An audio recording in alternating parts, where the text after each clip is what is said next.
ล่าสุดปั๊มที่สองเป็นเบิร์ดน้ำมันกาส่วนมดเนาะน้ำมันแอดสร้างมดโอ้ปั๊มที่สองล่าสุดเดี่ยงเลยบอกว่าบ้างๆนี่ตะวันกับอะไรมาทายแล้วเนาะคลิปอยู่ปั๊มตัวนี้เดี่ยงเนาะปั๊มตัวนี้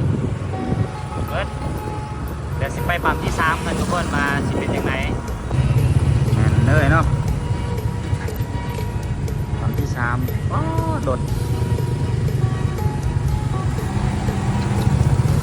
สมบุญเนาะบุญน้ำมัน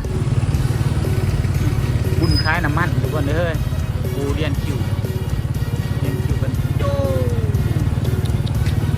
นั่นแน่นอน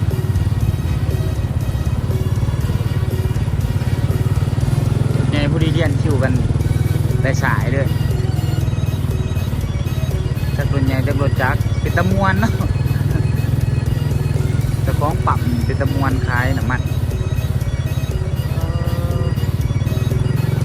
ผมเคยเห็นมาถ่ายสดๆให้ทุกคนในเบิ่งเนาะว่าเป็นอย่างไร